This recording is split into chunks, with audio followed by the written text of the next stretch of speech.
सहज दर्पण में पूज्य गुरुदेव के मुख से, पूज्य चारी जी के मुख से, जब हम प्यार करते हैं तो याद भी रखते हैं। याद को कई भौतिक पहलू भी प्रभावित करते हैं। हमें खुशबू या जो कुछ देखा या सुना याद रहता है और यह सब यादें उन क्षणों को वर्तमान में ले आती हैं। आध्यात्मिक कार्य में न तो शुरुआत है और न ही अंत। कार्य हमेशा से होता आ रहा है और आगे भी होता रहेगा और वर्तमान में करने के लिए बहुत काम है। यह सोचना अहंकार होगा कि अब तक कुछ कार्य नहीं हुआ है। हमारा वर्तमान कार्य सिर्फ हमारे पूर्वजों द्वारा किए गए कार्यों के आगे का कार्य है। हमें सावधान रहना चाहिए और अपने अहम को यह सोचने का अवसर नहीं देना चाहिए कि अब तक कुछ अधिक नहीं हुआ है। इसके बजाय हमें प्यार और विनम्रता से कार्य करते रहना चाहिए। हर किसी को अपने कार्य को गंभीरता से लेने के बारे में बात करते हुए उन्होंने कहा कि यदि हम कार्य की गहराई में जाते हैं तो कार्य खुलता जाता है। इस प्रकार उस कार्य से जो कुछ हम सीखते हैं और लाभान्वित होते हैं उसे देखकर कोई भी आश्चर्यचकित हो जाएगा। गुरुदेव ने आगे कहा कि कार्य को केवल आरंभ किया जा सकता है, उसका समापन उनके पूज्य बाबूजी के हाथ में है। एक व्यक्ति के पूछे जाने पर कि यदि प्राकृतिक आपदा आती है तो हमें क्या करना है, गुरुदेव ने कहा उस समय सबसे अच्छा उपाय ध्यान करना है, ताकि यदि कोई आपदा आती है तो हम उसका सामना करने के लिए तैयार होंगे। एक अनौपचारिक वार्तालाप में गुरुदेव ईर्ष्या के विषय में बात कर रहे थे। उन्होंने कहा बहुत से ऐसे व्यक्ति उनसे व उनकी बाबूजी महाराज से निकटता से ईर्ष्या करते थे। इस पर एक भाई ने पूछा कि क्या ईर्ष्या ठीक थी। इस पर गुरुदेव ने कहा मैंने बाबूजी महाराज से इस सवाल को पूछा तो उनका जवाब था कि किसी के प्रति बैर भाव या ईर्ष्या रखना हानिकारक है। ईर्ष्या जैसा पाप कोई नहीं है और ईर्ष्या रखने वाले व्यक्ति को किसी भी तरह का परामर्श देने का कोई लाभ नहीं है। ईर्ष्या का वास्तविक अर्थ यह है कि आप मालिक की, आपको वह कुछ देने की जो वे किसी और को दे चुके हैं, क्षमता पर प्रश्न चिन्ह लगा रहे हैं। जैसा कि बाबूजी कहते थे, हम सदा नौसिखुए ही रहते हैं। प्रत्येक चीज़ एक शुरुआत है क्योंकि हम लौटते हैं, है कि नहीं? यदि हम वहीं रह जाते हैं तो कोई शुरुआत नहीं होती। खुशी यहीं पर है, परंतु हम अपने कई तरह के मानसिक खिंचावों, जैसे मेरी पत्नी ऐसी होनी चाहिए आदि के कारण उसमें बाधा डाल देते हैं। यह तालाब में पत्थर फेंकने के समान है जिससे पानी की सतह पर लहरें बन जाती हैं। मुझे विश्वास है कि खुशी मनुष्य की एक प्राकृतिक स्थिति है और हम उसे नष्ट करते हैं। और उसे क्या नष्ट करता है? हमारी अपेक्षाएं। हम किसी चीज़ की अपेक्षा करते हैं और जो हम पाते हैं वह उसके अनुरूप नहीं होता तो हम टूट जाते हैं, चाहे वह स्कूल की फीस हो अथवा कुछ और। जैसे आप गाड़ी खरीदते हैं जिसमें सब कुछ है परंतु उसका रंग ठीक नहीं लगता आदि। तभी मैंने 11वां उसूल दिया, आशा अपेक्षा से भिन्न है। हम आशा कर सकते हैं परंतु बिना अपेक्षा के। मानव प्रकृति में आत्मा है, शरीर है और अहम है। अहम प्रभुत्व रखता है क्योंकि वह जीवन के लिए ज़रूरी है।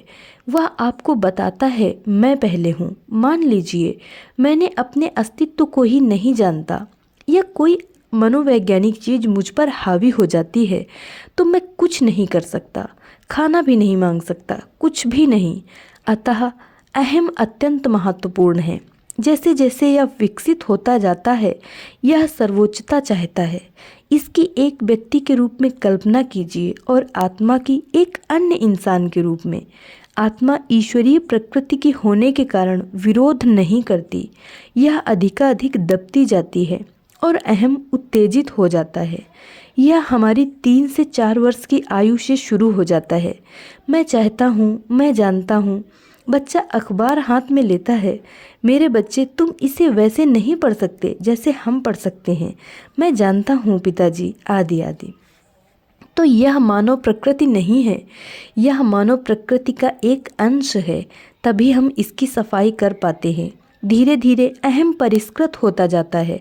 अन्यथा आप एक बंदूकधारी के समान हो जो हर समय सब पर गोली चलाता रहता है। आप बंदूक रख सकते हैं, परंतु आप में आत्मनियंत्रण होना चाहिए ताकि आप उसका प्रयोग तभी करें जब वह नितांत आवश्यक हो, जब आपका जीवन खतरे में हो। अन्यथा यह उन लोगों की तरह होगा जो विद्यालयों में अध्यापकों पर गोली चलाते फिरते हैं और हम कहते हैं कि वे पागल हो गए हैं, है कि नहीं? अतः यह आत्मनियंत्रण अवश्य आना चाहिए, और जब ऐसा होता है तो आपकी अपने अहम को नियंत्रित करने की क्षमता स्थापित हो जाती है। तभी आत्मनियंत्रण आता है, तब तक नहीं जब तक आप थपेड़े खाते रहें, आप में अधिकाधिक गुस्सा आता रहे, आपका अहम अधिकाधिक उत्तेजित होता रहे। वह प्रभाव आपके गुस्से एवं आपके अहम को नियंत्रित नहीं करेंगे, वे तो उन्हें और अधिक खराब कर देंगे। इसीलिए और लोग आपको नहीं बदल सकते, आपको स्वयं अपने आप को बदलना होगा। बदलाव अंदर से आना चाहिए। जब आप अपने अहम को नियंत्रित कर लेते हैं तो इसका अर्थ है कि आप गुस्सा हुए बिना गुस्सा कर सकते हो। केवल गुस्से का प्रदर्शन यहाँ हृदय से नहीं, तब यह आपको कोई क्षति नहीं पहुँचाएगा। लोग अपनी अंतर आत्मा के अनुसार विकसित होते हैं। यदि वे शिक्षाओं का अनुपालन करेंगे तो तेजी से प्रगति करेंगे। यदि वे शिक्षाओं का पूर्णतया पालन करेंगे तो वे दिव्य लोक को प्राप्त कर सकते हैं, अन्यथा उनका भाग्य उनके हाथ में है। यदि आप 10 उसूलों का अनुसरण करें, जैसे अपना जीवन साधारण बना लें और वह ऐसा हो कि प्रकृति से मिलजुल जाए, कौन इसका अनुसरण करता है? हम अनुसरण नहीं करते, हम सोचते हैं कि हम अपनी साधना सही ढंग से कर रहे हैं। क्या हम वास्तव में ऐसा कर रहे हैं?